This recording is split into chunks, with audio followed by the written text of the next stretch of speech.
BRS నేత RS Praveen పై తీవ్ర స్థాయిలో ఫైర్ అయ్యారు ప్రభుత్వ వైప్ రామచంద్ర నాయక్.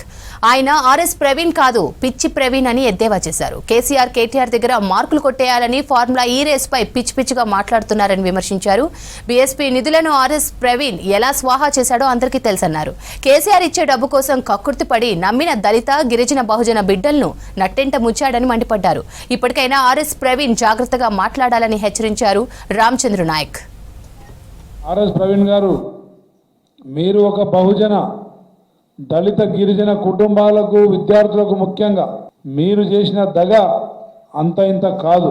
ఒక ఐపీఎస్ చదువుకున్న అధికారి మా పక్షాన నిలబడతాడు, మా సమస్యలపై పోరాడతాడని చెప్పి మిమ్మల్ని నమ్మితే సామాజిక వర్గాల్ని ఇటు బీఎస్పీని నట్టేట ముంచి మీరు మీ స్వార్థం కోసం ఒక పార్లమెంట్ సీటు కోసం చిల్లర వ్యవహారంతో మీరు టీఆర్ఎస్లో చేరారు.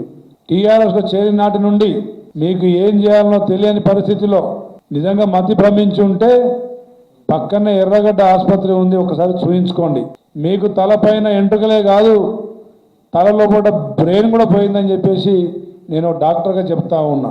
అసలు పర్మిషనే లేని ఈ ఫార్ములా కార్ రేస్ గురించి రేవంత్ రెడ్డి గారు పర్మిషన్ లేని దాని గురించి రేవంత్ రెడ్డి గారు ఏ విధంగా అడ్డుపడ్డారు, ఏ విధంగా ఉద్యోగాలు రాకుండా పోయినాయో దానికి ఏమన్నా చెప్పడానికైనా మీకు సిగ్గు శరం ఉండాలి.